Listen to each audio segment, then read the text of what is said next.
ayé ṣọmọnàmọ́ná mo máa gbójú ọ̀run òkùnkùn ló ṣubúlẹ̀ mo ní ẹ̀ẹ́rì. Kí ni dé sí Yorùbá o ọmọ aráyé, kí ni ṣẹlẹ̀ sí Yorùbá o ọmọ Oòduà o.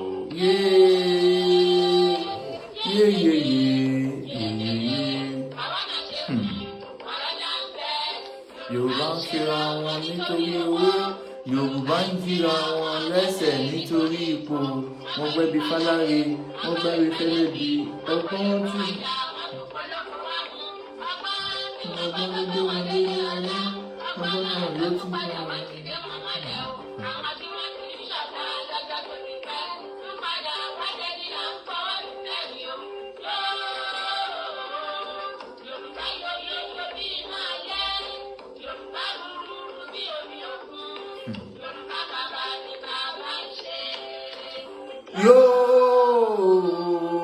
Yorùbá ronú o.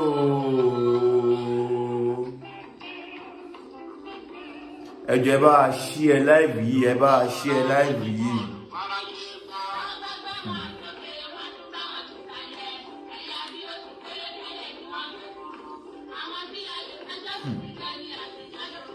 Ó lágbára.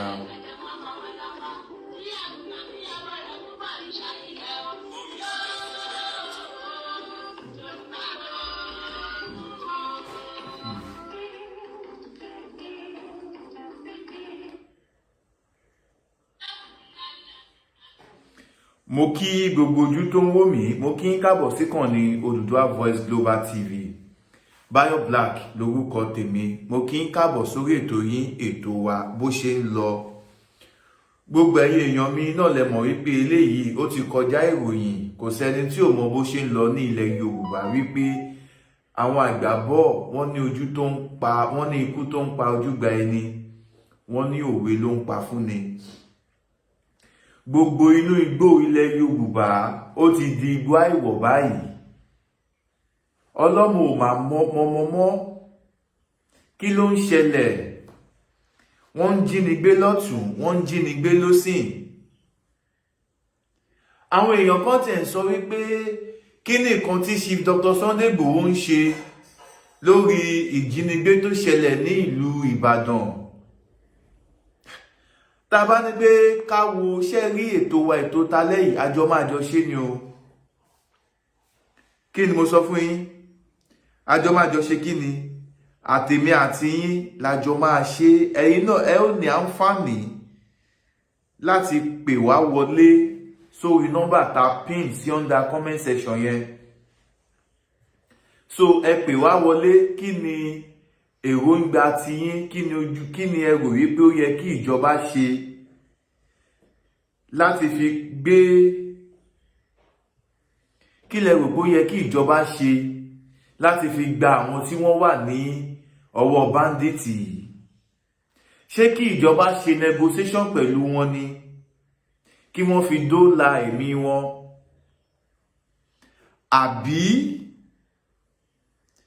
àbí kí ìjọba lu ọwọ́ agbára?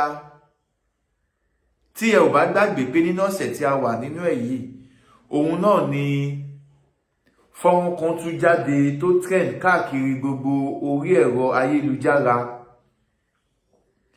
ní ibi tí àwọn tí wọ́n wà ní àkólò àwọn agbésùmọ̀mí yìí, níbi tí wọ́n ti ń rawọ́ ẹ̀bẹ̀ sí ìjọba ìpínlẹ̀ Ọ̀yọ́ àti federal government lábẹ́ bàbá wa President Bola Ahmed Tinubu, tí wọ́n rawọ́ ẹ̀bẹ̀ síjọba wípé kí ìjọba jọ̀ọ́ kó bá wọn báńdíìtì yìí sọ̀rọ̀ nítùbínùbí, wípé kíjọba má bá wọn ṣe lọ́rọ̀ alágídí, wípé káwọn èèyàn jọ̀ọ́ kó má ṣe ìfẹ̀hónú wọn nítorí wípé àwọn báńdíìtì yìí wọ́n ní wọ́n ti ń dúnkokò mọ́ àwọn láti tún gbẹ̀mí èèyàn kan sí, wípé dìmọ́ bí ìjọba bá ṣe ń rọgùn apá, bí ìjọba bá ṣe mú àwọn nípa láti fi àwọn táwọn kó yìí lẹ̀,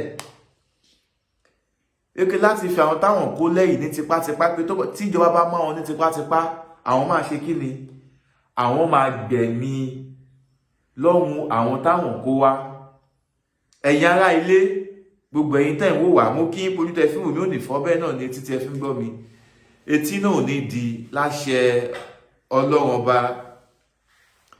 Ẹ jọ̀ọ́ ẹ bá wa love and like, kẹ́ bá wa share fídíò yìí.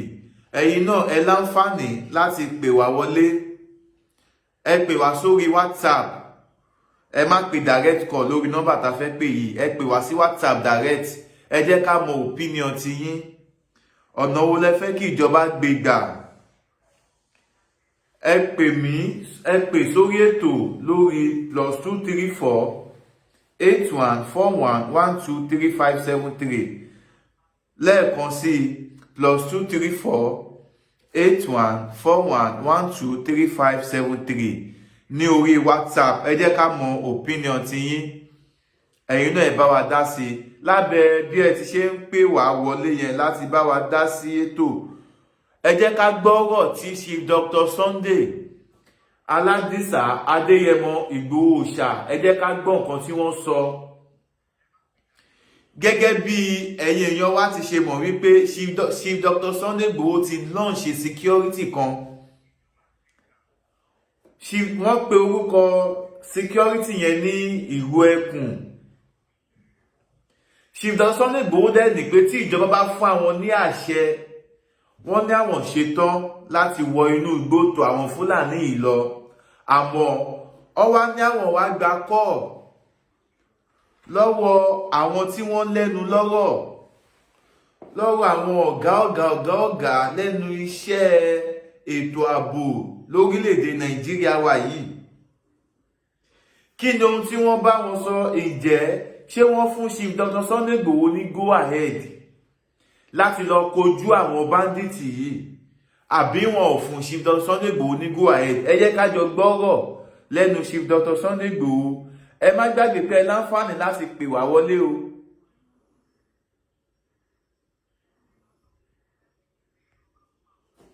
Ẹ jẹ́ ká gbọ́rọ̀ lẹ́nu Chief Dr. Sunday Igboho.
Security yẹn kíákíá àwọn ti stand by so mo lè mọ̀ pé láìpẹ́ láì jìnnà agbára bàbá tí ó kú ká bàbá kan ń wo pé ọmọ sọ lẹ́nu ni síbẹ̀ bí wọ́n bẹ̀ sí nílé Haúsá lọ́dọ̀ yìí bẹ̀rẹ̀ kẹ́ fi mọ́ ẹ̀mọ́ ìdìbò lọ́dọ̀ tí wọ́n mú àwọn ìsara yìí àìsara mu ṣiṣẹ́ wa ní iṣẹ́ ní Yorùbá mọ́ sí àwọn ìṣẹ́ mọ́nà tó tọrọ mọ́nà ọ̀tọ̀ọ̀tọ̀ lọ́rọ̀ adẹ́kọ́lá yóò bẹ́ẹ̀ ní náà bẹ̀yẹ àwọn ọmọ àlẹ́ bá kẹ́rẹ́ sọ́tà náà fúlàní lọ́jọ́ sẹ́ bí yẹn ò ní oṣù bá yọ mú ọ̀pọ̀ ni ṣiṣẹ́ òní fi àsìkò yìí mo fi bẹ́ lọ́n fún gbà àwọn tí ní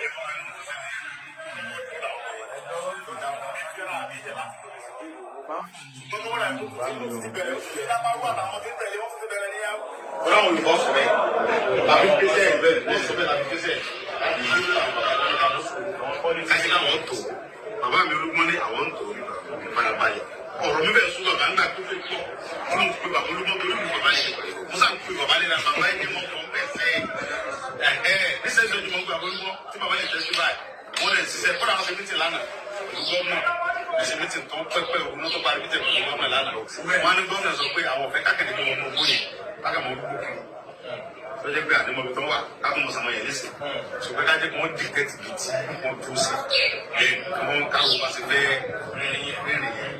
ṣùgbọ́n àbájáde ti ṣẹ̀yẹ́ náà fún ọmọ gómìnà náà sọ̀pọ̀tì wa lórí àwọn tí yóò di ṣẹlẹ̀ mọ́ tábì káńkọ̀ gbogbo tó bá délé rẹ̀ láti fàwọn ìṣẹ̀lẹ̀ gómìnà wáyé.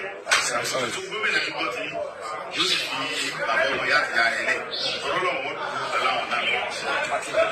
gbogbo kàtà ń béèrè fún ọmọdé mi ò bàbá mi ní kò sí gómìnà yóò ṣe fún un ṣe bá gbé ìgbàgbọ́ tó Fúlàní fún wa tó rà mọ̀ kẹ́kọ̀ọ́ lè fẹ́ra yín sí ẹnu òfin lówó wọ́n fi àjẹ́ bí ẹ sọ̀rọ̀ kan ó bí wọ́n ń wá tó bá jẹ́ pé ọ̀rọ̀ àpọ́mẹ́ta tó bá jẹ́ pé ọ̀rọ̀ àpọ́mẹ́ta lásán lẹ́ka sọ tán bínú sí sí gómìnà yóò lùkùn tó yóò dẹ̀ sí dáadáa ṣùgbọ́n tó bá jẹ́ pé ẹnu gbàgbọ́ lè fún àwọn kópa ara rẹ̀ yìí sì wọ́n ní jẹ́ ọlọ́run ní ìlú sí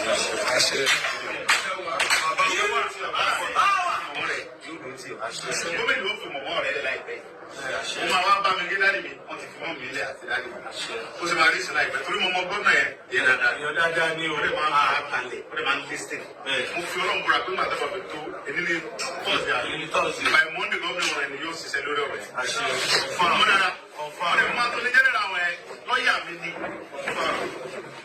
àjùlọ yẹn lọ́ọ̀yà mi nìyẹn dáadáa ní bàbá yìí kọ́ nira ẹ̀jẹ̀ pé wọ́n ní fóònù wọn bá lọ́sẹ̀ máa gbé ẹ̀gbẹ́ ògbé ṣe kọ́kọ́ fọ́ sí lọ́ọ̀yà ṣé gbọ́n tí Chief Dr. Sunday Igboho sọ lórí wípé àwọn ti ṣe tán Chief Dr. Sunday Igboho tún wá sọ wípé kò kí n ṣe àwọn nìkan o àtàwọn àti ojúlówó ọmọ ọkọ ilẹ̀ Yorùbá wípé kí ni gbogbo wọn ló ti ṣe kí ni gbogbo wọn ló ti ṣe tán láti wọ inú igbó láti máa wá àwọn Fúlàní yẹn kiri ẹ̀yìn àwọn ajínigbé wọ̀nyí kiri ibi tí wọ́n bá sá pamọ́ sí. Chief Dr. Sunday Igboho wá ní àwọn ìjọba wá sọ fáwọn wípé káwọn ní sùúrù wípé kíní yẹn ó gba ọgbọ́n nítorí pé kíni àwọn Fúlàní yìí wọ́n lè ti dẹ pàkúté bíi pé kí wọ́n ti sẹ́ẹ̀tì bọ́ǹbù lẹ̀ káàkiri oríṣiríṣi inú igbó tó túmọ̀ sí wípé táwọn aráàlú bá tẹ̀ sọ wípé káwọn ṣígun wá ó ṣeé ṣe kí gbogbo wọn kọ́ máa fi ẹsẹ̀ tẹ nǹkan burúkú tó máa ṣe àwọn ọmọ Yorùbá léṣe.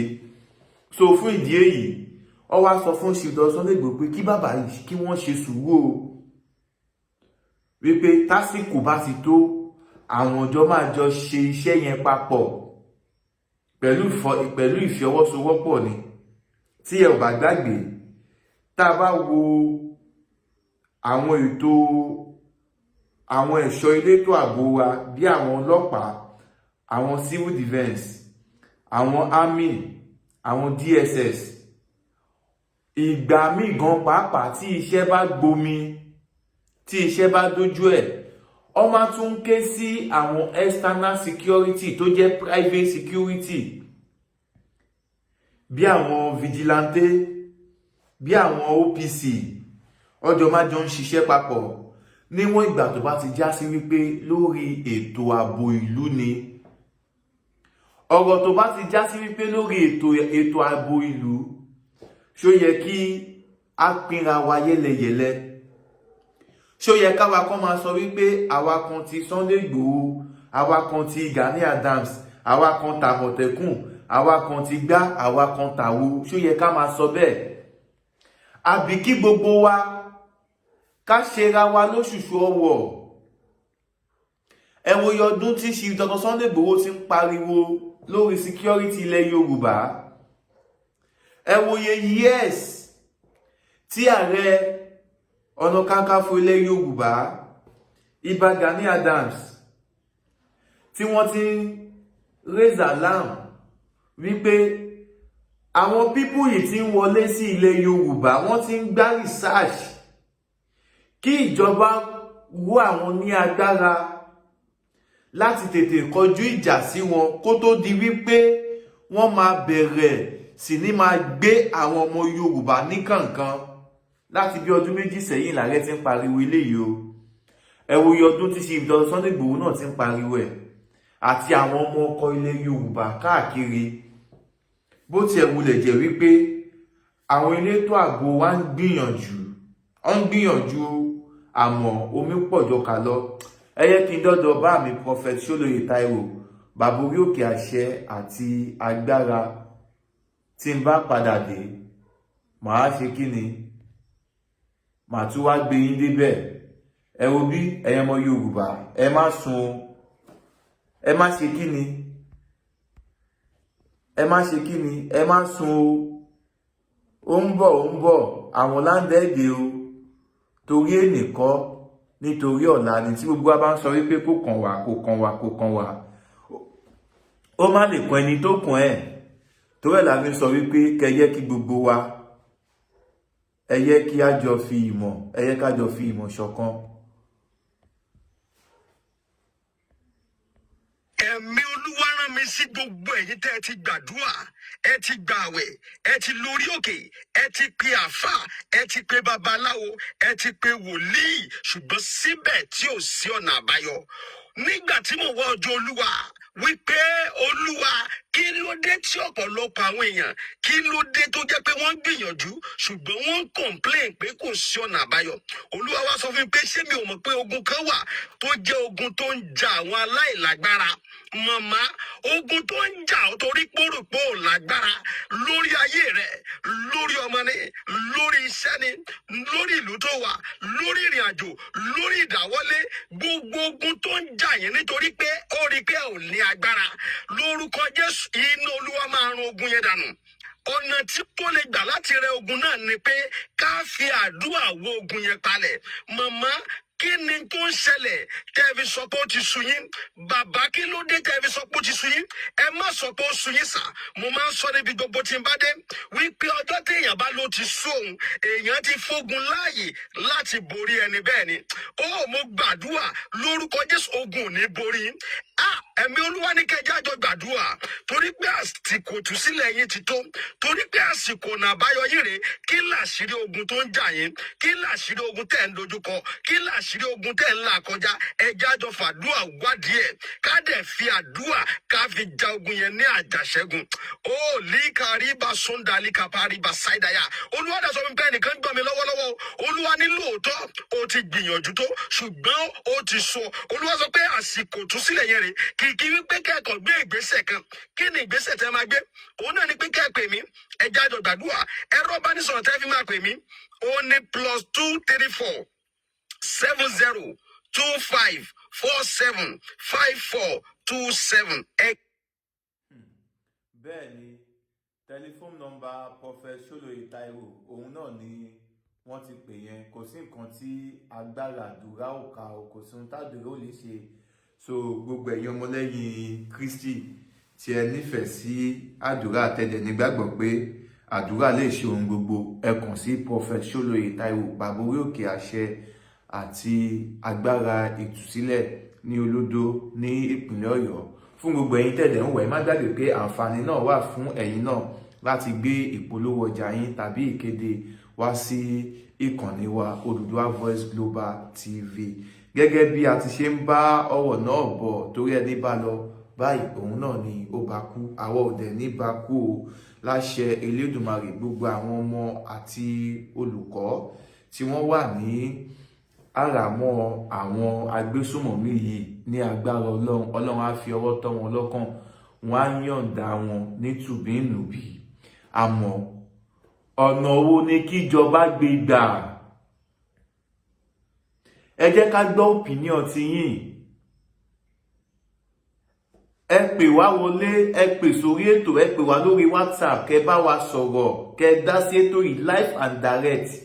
Ẹ pè mí sórí 08141123573 lórí WhatsApp nìkan ni o. Lẹ́ẹ̀kan sí 08141123573 lórí WhatsApp nìkan fún àǹfààní àwa tí à ń wò, fún àǹfààní àwa tí a bá ń wò mí láti ìlú òkèèrè, láti òkè òkun. Ẹ pè mí sórí +234 81 41 12 3573. ẹ jẹ́ ká jọ dá sétò, ẹ bá wa dá sétò yìí, ẹ la ìjọba ní àmọ̀ràn. Ìjọba need solution. Ìjọba ṣe kí ni?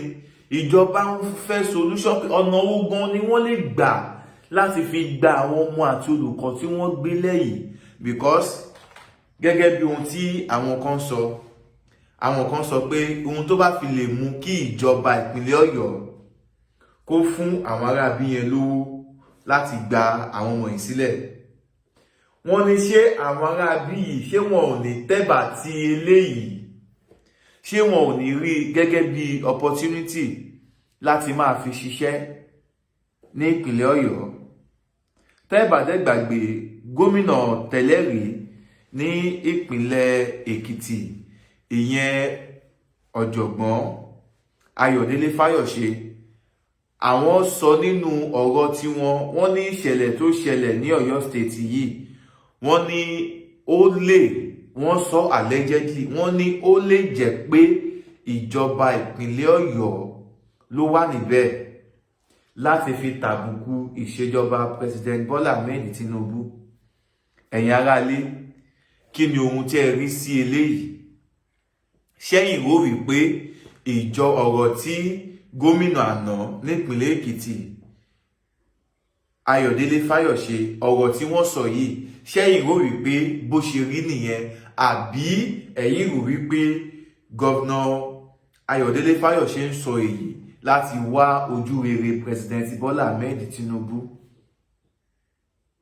Kí ni èrò ọkàn tiyín? Tẹ́yìn bá sọ wípé tí ẹ bá fún ẹ̀yin tẹ́ bá gbà wípé bóyá nítorí òṣèlú, bóyá nítorí ẹ̀yin tẹ́ bá gbà ọ̀rọ̀ tí gọ́vnà Ayọ̀délé Fáyọ̀ṣe sọ yìí, wípé bóyá nítorí ti President Bola Ahmed Tinubu ní ìjọba ìpínlẹ̀ Ọ̀yọ́ ṣe kú àwọn ọmọ yìí, ẹ wá yẹ ká wá fi ojú ìwòye ibòmíì, ẹ yẹ ká fi wò.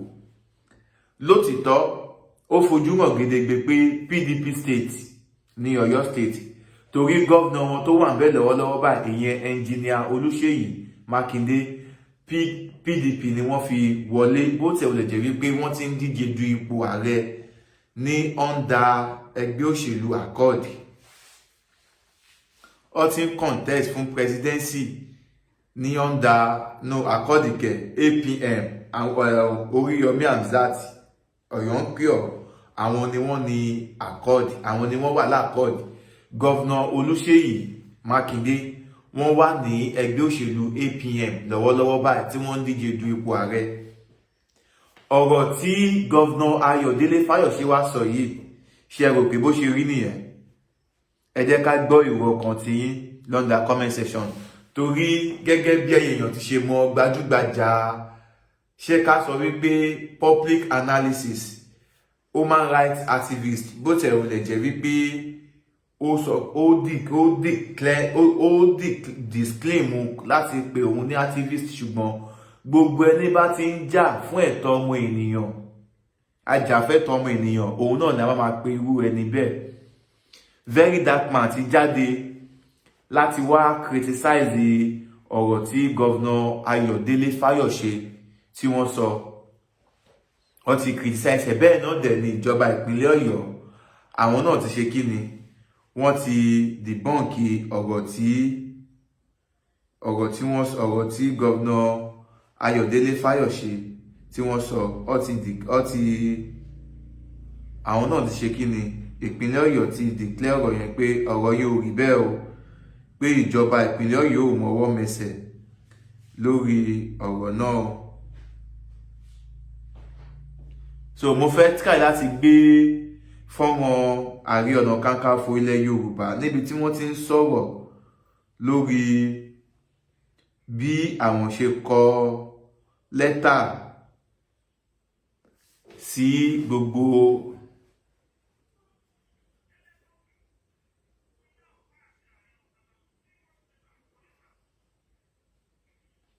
ẹ ayé kájọ gbọ́rọ̀ yẹn jọ ẹ bá a share fídíò yìí.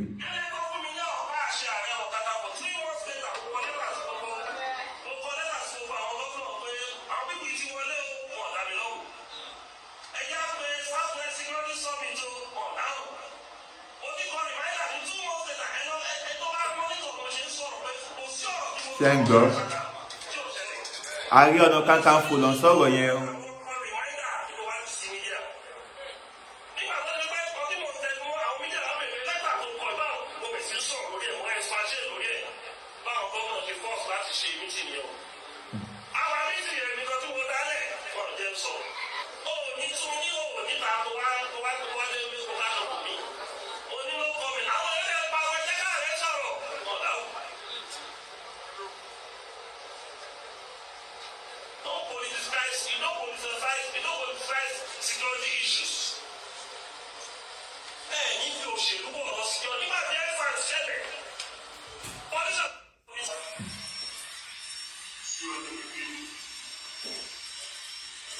ṣé ẹgbọ́n kan tí Ààrẹ Ọ̀nà Kakanfò ilẹ̀ Yorùbá ìyẹn Ọ̀túnba Abíọ́dún Ìgè Ìbà Gani Adams ṣé ẹgbọ́n kan tí wọ́n sọ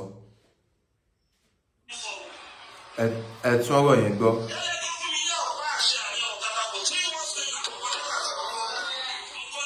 ẹ bá a share fídíò yẹn bá a share.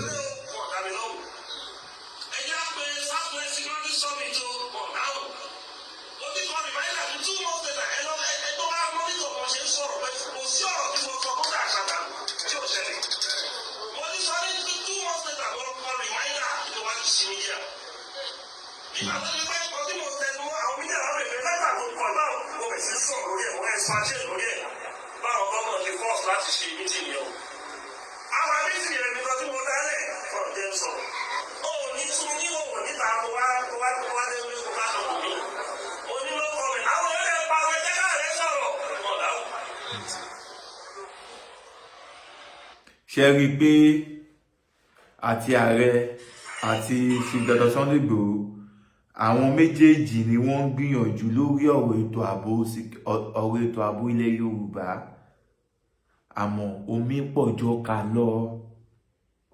Omi ṣe kí ni? Omi pọ̀jọ́ ká lọ. Protest ti wáyé lóríṣiríṣi ibi. Protest lọ́tún, protest lósìn. Lórí pé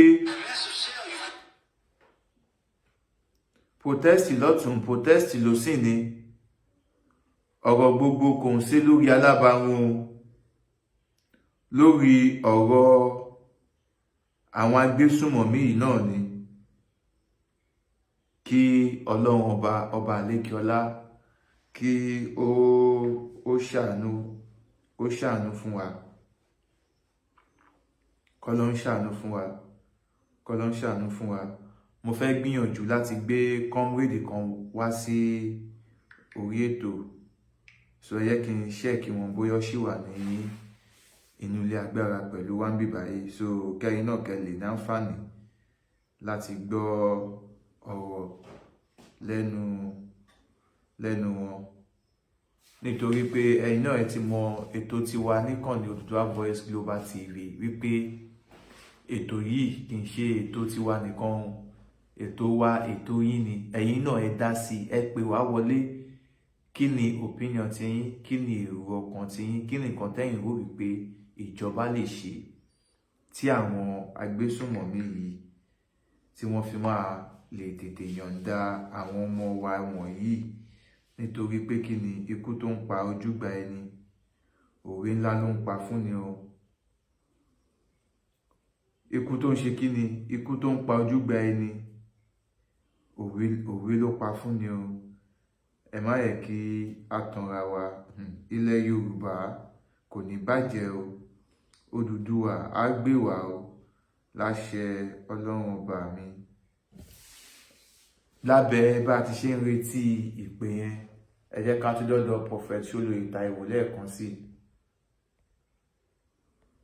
Ẹ̀mí Olúwa rán mi sí gbogbo ẹ̀yin tẹ́ ẹ ti gbàdúrà, ẹ ti gbààwẹ̀, ẹ ti lórí òkè, ẹ ti pe àfà, ẹ ti pe babaláwo, ẹ ti pe wòlíì, ṣùgbọ́n síbẹ̀ tí ò sí ọ̀nà àbáyọ. Nígbà tí mo wá ọjọ́ Olúwa wípé Olúwa kí ló dé tí ọ̀pọ̀lọpọ̀ àwọn èèyàn kí ló dé tó jẹ́ pé wọ́n ń gbìyànjú ṣùgbọ́n wọ́n ń complain pé kò sí ọ̀nà àbáyọ. Olúwa wá sọ fún mi pé ṣé mi ò mọ̀ pé ogun kan wà tó jẹ́ ogun tó ń ja àwọn aláìlágbára.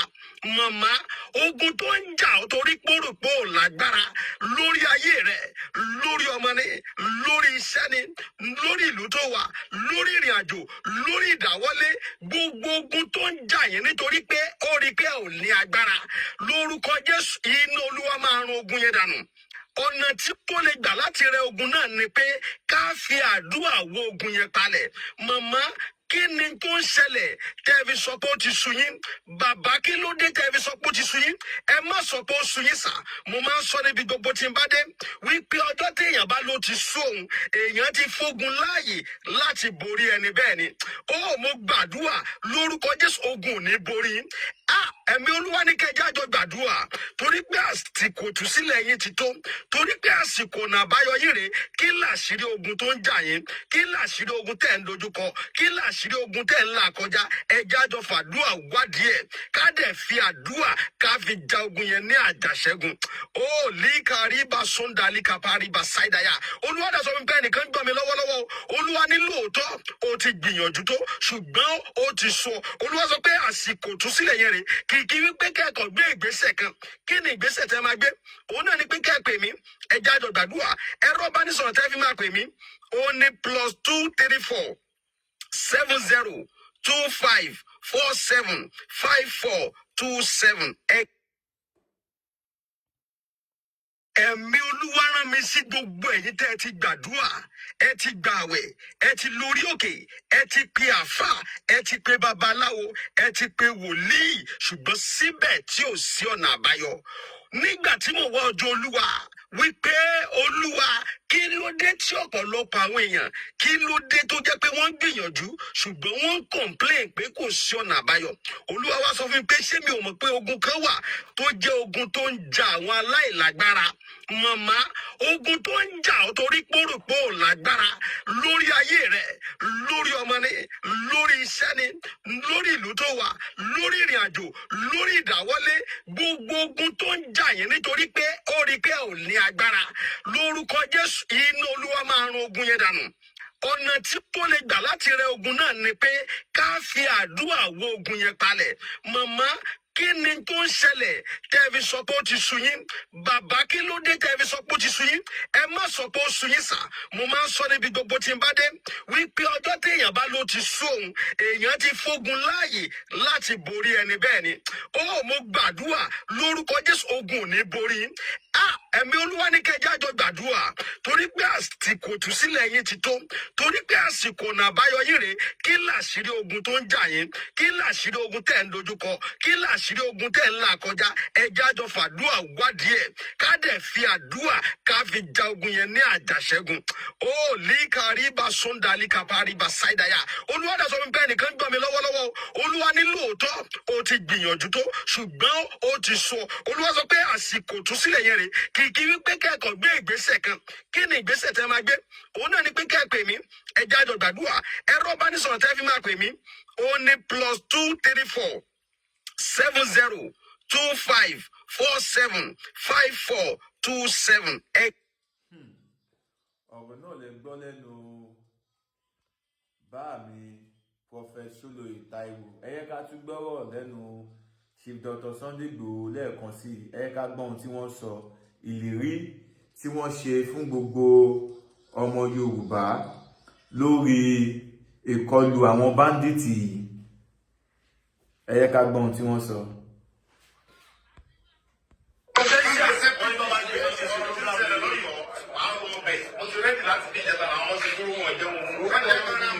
Àwọn bá mi lé fákọlẹ̀ tó ń jẹ́ àwọn bí àwọn ọmọ àárọ̀ agbára tó wà lẹ́ni àníṣù.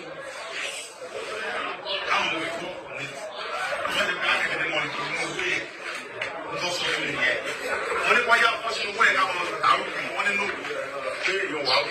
Èsì káwọn wọn investigate tí àwọn ìsàpamọ́ sí. Lẹ́yìn ìdájọ́ bá àwọn làbẹ́ support. Àníṣù kájọ sí ni àwọn èso ní o. wàláì mo fọlọ́ múra lẹ́yìn ilé ìdẹ́gbẹ́ bá ti kọ́ àwọn tẹ́ orí òrìṣẹ́lẹ̀ mọ́ wàláì tó bá ti fẹ́ mi ní sọ́tọ̀ tó bá ti fẹ́ mi ní ọ̀dà tó fẹ́ fẹ́ mi wọ́n sì ní ilé pẹ̀lú àwọn tèmi káwọn àwọn òkú yẹn káwọn ní sọ́tọ̀ orí òrìṣẹ́lẹ̀ tó náà máa mọ́nítọ̀ gbogbo ní okun àtẹ́lẹ́ fi yẹ inú ọ̀rọ̀ bá ń lọ èsì pé mi fẹnu sẹ́wọ̀ mi fẹ́ lọ fúnra mi ní ìdẹ̀bẹ̀rẹ̀ owó kankan gọ́ọ̀mẹ̀ntì ò lè sọ pé mo bẹ̀rẹ̀ owó làwọn wọ́n ti múra pẹ̀lú abẹ́rẹ́ owó kankan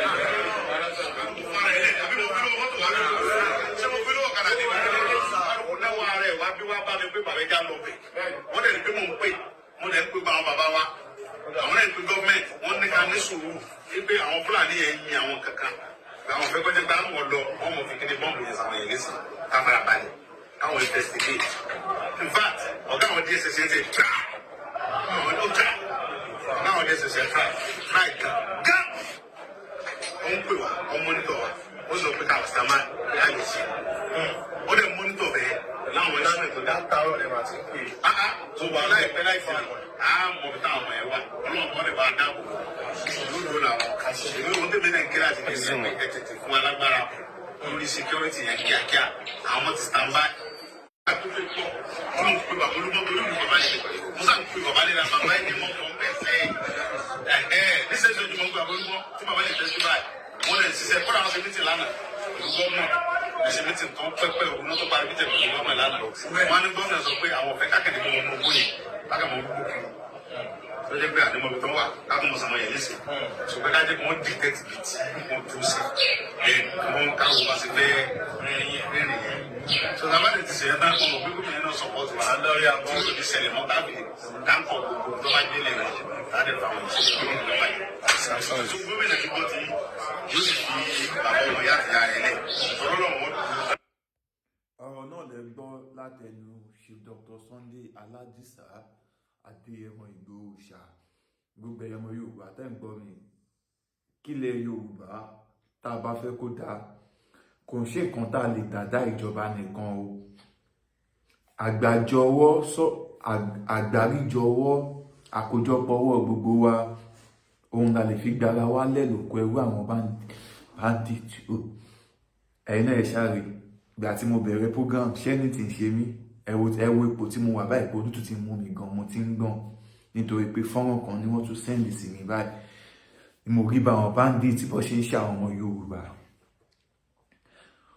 oko tútù oko jìnnìjìnnì oko bá ọ̀tá mi ṣùgbọ́n èmi nígbàgbọ́ pé pẹ̀lú ìfọwọ́sowọ́pọ̀ gbogbo tiwa òdodo ló máa lékè gbogbo ẹnikẹ́ni èèyàn kéèyàn tó bá dẹ̀ ń ṣàtìlẹ́yìn fún bandit láìpẹ́ ẹ̀ jìnnà àṣírí gbogbo wọn máa ṣe kí ni àṣírí gbogbo wọn máa tú mi ò ní mo fẹ́ lo at least mo fẹ́ kí program mi mo fẹ́ kó tó bẹ́ẹ̀ bí 1 hour so ẹ jẹ́ kí n ṣí ojú òpó sílẹ̀ ẹ̀yin èèyàn mi ojú òpó ti wà ní ṣíṣí báyìí ẹ pè mí sórí WhatsApp ní 08141123573 08141123573 ní orí WhatsApp nìkan fún ẹ̀yin tẹ́ bá ń wò mí ní láti diaspora ẹ pè mí sórí +23481123573 ẹ bá mi ṣí ẹ ṣó yìí kó lọ káàkiri lẹ́ẹ̀kan sí +23481123573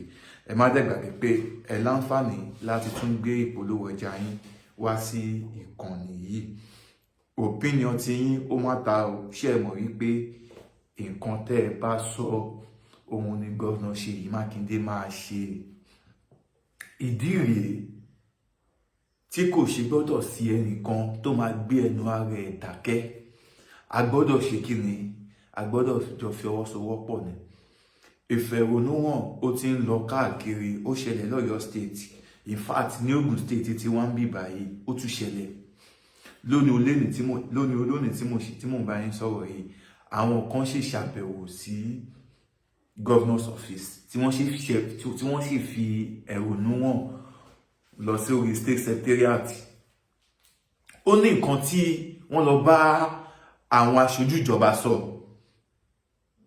ṣe rí ká má tanra ibi tí ètò ààbò ilẹ̀ Yorùbá tó dé lọ́jọ́ tó ní gbogbo wa ni CSO, gbogbo wa ni Chief Security Officer ara wa o, ẹ jẹ́ ká ṣọ́ra wa o. Mo dẹ̀ tó fẹ́ fi àǹfààní yìí mú ẹ fi ṣe public disclaimer orí ètò ni mo ti ń sọ yìí. Èèyàn 25,000 ló ń wò mí báyìí tí mo ṣe ń sọ̀rọ̀ yìí ní live show tí mo wà yìí.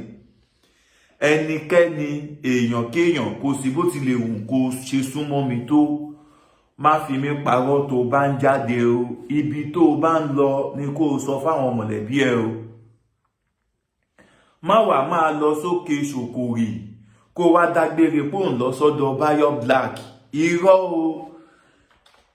Kì í ṣàsìkò yìí o, kẹ́nikẹ́ni má fi mí parọ́ o. Kẹ́nikẹ́ni kó má fi mí parọ́. No. Kẹ́nikẹ́ni má fi mí parọ́. Àwọn èèyàn wa, àwọn akọni wa, bá mi dáadáa ògbóǹtarìgì onífújì, Alhaji King Wasiu Ayinde Marshal Olúwayé Fújì. Àwọn náà gbìyànjú, ó ṣe gudugudu méje yàyà mẹ́fà. Lára ohun tí wọ́n sì sọ 2005 lélẹ̀.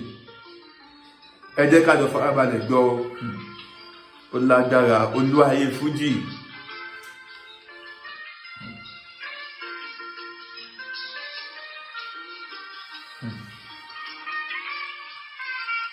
Credit fídíò yìí fún credit audio yìí fún Olúwayé Fújì o.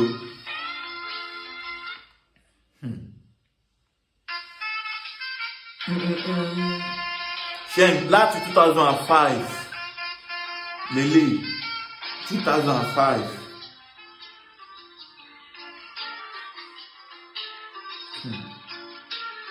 Ẹ jẹ́ n fast forward síwájú.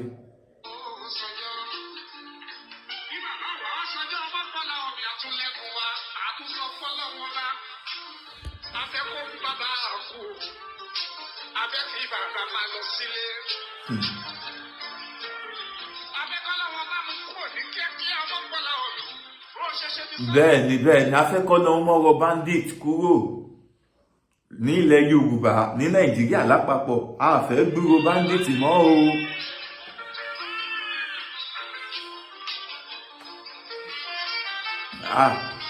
Lábẹ́ bá ti ṣe ń retí ìpè yín, ẹ pè wọlé kẹ́ bá dá sétò, ẹ pè wọlé.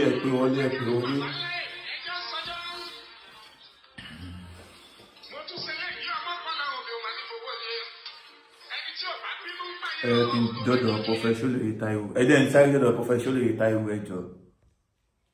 Àwọn ọlọ́ṣọ́ onígbọ̀wọ́ abala táwa yìí. Ẹ̀mí Olúwa rán mi sí gbogbo ẹ̀yin tẹ́ ẹ ti gbàdúrà, ẹ ti gbààwẹ̀, ẹ ti lórí òkè, ẹ ti pe àfà, ẹ ti pe babaláwo, ẹ ti pe wòlíì, ṣùgbọ́n síbẹ̀ tí ò sí ọ̀nà àbáyọ. Nígbà tí mo wá ọjọ́ Olúwa wípé Olúwa kí ló dé tí ọ̀pọ̀lọpọ̀ àwọn èèyàn kí ló dé tó jẹ́ pé wọ́n ń gbìyànjú ṣùgbọ́n wọ́n ń complain pé kò sí ọ̀nà àbáyọ. Olúwa wá sọ fún mi pé ṣé mi ò mọ̀ pé ogun kan wà tó jẹ́ ogun tó ń ja àwọn aláìlágbára. Màmá, ogun tó ń jà ọ́ torí pòròpó lágbára lórí ayé rẹ̀, lórí ọmọ ni, lórí iṣẹ́ ni, lórí ìlú tó wà, lórí ìrìn àjò, lórí ìdáwọ́lé, gbogbo ogun tó ń jà yẹn nítorí pé ó rí pé ò ní agbára. Lórúkọ Jésù, iná Olúwa máa run ogun yẹn dànù. Ọ̀nà tí kò lè gbà láti rẹ ogun náà ni pé ká fi àdúrà wó ogun yẹn palẹ̀. Màmá, kí ni tó ń ṣẹlẹ̀ tẹ́ fi sọ pé ó ti sú yín? Bàbá, kí ló dé tẹ́ fi sọ pé ó ti sú yín? Ẹ má sọ pé ó sú yín sà. Mo máa ń sọ níbi gbogbo tí n bá dé wípé ọjọ́ tí èèyàn bá ló ti sú òun, èèyàn ti fógun láàyè láti borí ẹni bẹ́ẹ̀ ni. Ó, mo gbàdúrà lórúkọ Jésù, ogun ò ní borí yín. Ẹ̀mí Olúwa ní kẹjá jọ gbàdúrà torí pé àsìkò ìtúsílẹ̀ yín ti tó, torí pé àsìkò ọ̀nà àbáyọ yín rèé. Kí làṣírí ogun tó ń jà yín? Kí làṣírí ogun tẹ́ ń dojúkọ? Kí làṣírí ogun tẹ́ ń là kọjá? Ẹjá jọ fàdúrà wádìí ẹ̀, ká dẹ̀ fi àdúrà ká fi ja ogun yẹn ní àjàṣẹ́gun. Ó líkàríbà sóńdà líkàpáríbà sáìdáyà. Olúwa dà sọ fún mi pé ẹnìkan gbọ́ mi lọ́wọ́lọ́wọ́. Olúwa ní lóòótọ́ ó ti gbìyànjú tó ṣùgbọ́n ó ti sọ. Olúwa sọ pé àsìkò ìtúsílẹ̀ yẹn rèé. Kìkì wípé kẹ́kọ̀ọ́ gbé ìgbésẹ̀ kan. Kí ni ìgbésẹ̀ tẹ́ máa gbé? Òun náà ni pé kẹ́ pè mí. Ẹjá jọ gbàdúrà. Ẹ̀rọ ìbánisọ̀rọ̀ tẹ́ fi máa pè mí. Ó ní +234 70 25 47 54 27. Bẹ́ẹ̀ni, nọ́mbà Professor Taiwo òun náà ni ẹ̀ ń wò lójú ẹ̀rọ amóhùnmáwòrán tv screen fáǹfààní ẹ̀yin tí ẹ bá ṣẹ̀ṣẹ̀ mú báírò tàbí ẹ ṣẹ̀ṣẹ̀ wá ìwé ẹ jẹ́ kí n farabalẹ̀ pé nọ́mbà yẹn náà ní +234 7025 475427 lẹ́ẹ̀kan sí +234 7025 475427 òun náà ni nọ́mbà Prophet Ṣólóyè Táíwò bàbá orí òkè àṣẹ àti agbára. Ẹ jẹ́ ká tún gbọ́rọ̀ lẹ́nu sí Dr. Sunday Igboho lẹ́ẹ̀kan sí ká wá máa fi ìyẹn ká máa fi dágbére fún àwọn ará ilé nítorí pé kí ni ó ní agbára sí Sunday Igboho.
Bẹ́ẹ̀ ni iṣẹ́ ti gbọ́rọ̀ lẹ́nu sí Dr. Sunday Aládìsá Adéyẹmọ Ìgbòho ṣá.